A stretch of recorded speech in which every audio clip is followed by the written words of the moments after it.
I am pleased to have you return to my Coin Lady channel. Dear everyone, the SEC has officially asked, and everyone should listen. The SEC has given us some bizarre news, I'll admit that. Additionally, numerous solicitors and law enforcement officials are beginning to voice their opinions, as there are currently occurring huge inconsistencies that could lead to the eventual abolition of the SEC. Alright, this is just completely crazy stuff. I must admit that Stuart Aldoratoy, the chief legal officer of Ripple, Brad Garlinghouse, and Gary Gensler are all releasing bombshells at the moment.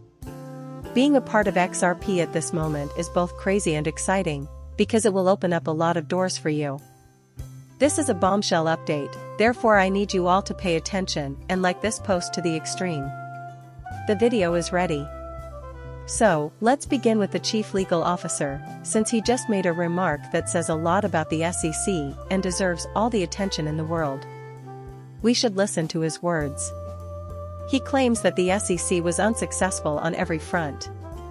For that reason, they made an appeal today. For the sake of leaving no stone unturned, Ripple has filed a cross appeal, in which it argues, among other things, that an investment contract is impossible to have without the existence of certain fundamental rights and duties. The Ripple team is doing something incredibly cool here. Instead of just waiting for the SEC to reject the appeal, which is something that is highly probable, they are launching a cross appeal. Now, this is very important since the SEC will be unable to pursue any more appeals if this is allowed. Basically, this is how the law is supposed to work. This is too good to pass up. This is the last piece, and it's vital for what I'm about to show you. The SEC has previously stated that they will not be appealing the decision that XRP is not a security, so let's continue on to the most crucial parts. In one instance, they went so far as to say that a token might be a security, for which they offered an apology. That's the law, and you can't get around it by appealing on these other grounds. The SEC attempted and failed last year to file an early appeal of the decisions that deemed XRP payouts to workers and developers, as well as sales on exchanges, to be securities. They'll probably try for these again, and they'll probably fail. It ought to be noted by everybody that the SEC is currently capable of doing this. I think it's important that you all pay attention to this. They have the option to appeal using taxpayer funds indefinitely. That is why the cross-appeal is crucial. We must act now, otherwise the SEC will keep wasting millions of dollars trying to bankrupt Ripple, just because they want to. Furthermore, that is incredibly corrupt. However, if you believe it pertains solely to, well, sit tight. Very well. We are eagerly anticipating the Federal Court of Appeals' decision to finally address Gensler's erroneous attack on our industry, as is Stuart's intention throughout this entire statement.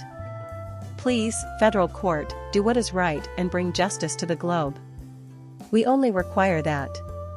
No indeed, Brad Garlinghouse retweeted this, and he went on to mention a few other things. Like I mentioned earlier this month, he claims that the SEC and Chair Gary Gensler would simply accept defeat and move on if they were serious about upholding the rule of law. Instead, Gensler and the agency seem intent on wreaking havoc, with innovation and technology being the only collateral damage. With today's cross-appeal, I couldn't agree more. We're hoping to seal the SEC's destiny and ultimately finish the SEC's objective of regulation by enforcement.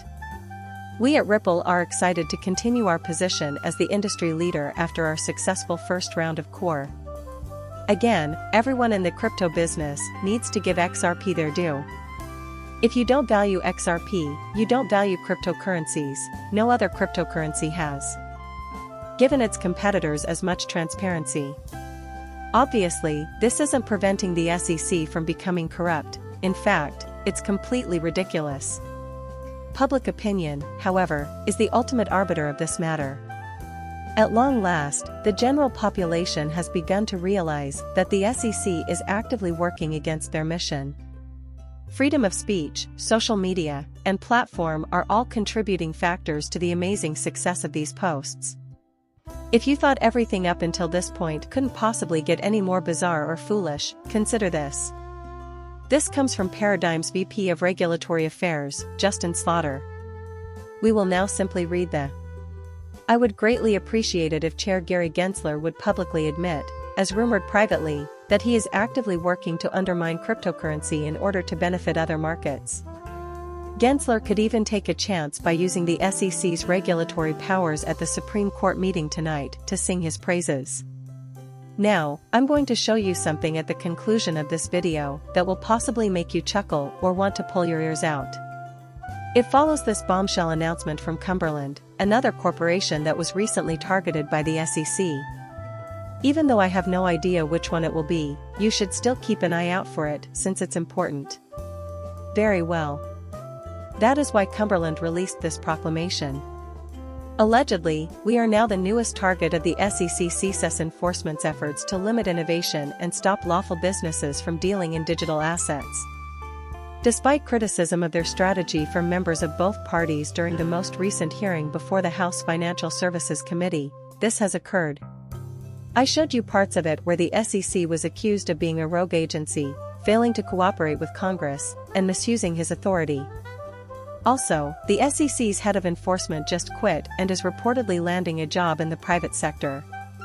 As a result, this is beginning to occupy the minds of many. Although everyone disagrees with it, the SEC is insistent on suing everyone using taxpayer money as a means of enforcement. In response to your inquiry, it appears that it is securing them higher-paying positions in the private sector. They're engaging in underhanded activities for large companies that are currently competing with digital assets through their own blockchain developments. After they've done what they were told, they're hired for jobs paying 5 times as much as what they were making at the SEC. All of these problems, including the secret funding of certain SEC officials and the shady dealings between various federal agencies, stem from lobbying, which is why I believe it is necessary to outlaw lobbies in the US. The corruption is insane. Is the current situation warranted? Cumberland also mentioned other pertinent points in their statement. In this lawsuit, we are challenging the SEC's determination that certain of our cryptocurrency asset transactions constituted security transactions. Over the past 5 years, we have had honest conversations with the SEC regarding this matter.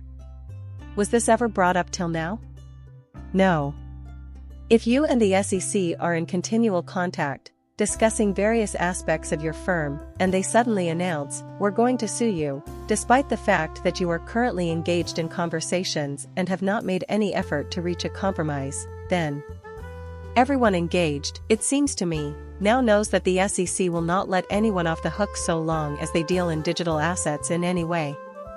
Next, Cumberland explains that they have provided several written statements and summaries, created thousands of pages of content, and made themselves and their senior management and compliance staff available for numerous interview hours. After thousands of pages of correspondence with individual SEC compliance officers and innumerable conversations, the SEC has finally detailed the transactions and issues in today's lawsuit. Is it beginning to make sense to you guys? I don't think anybody with a half-brained brain can miss the obvious: this is wrong. According to the SEC, we were compelled to register as broker-dealers due to these transactions. Why was this not considered earlier? Despite Chairman Gensler's call to simply register, we proceeded with the acquisition of a registered broker-dealer in 2019, even though we vehemently disagreed and had previously stated that our broker-dealer could only be used to trade Bitcoin or Ethereum. This is all about Bitcoin and Ethereum, the only non-securities involved. These events are occurring outside of the purview of the SEC. Seeing my video is an honor.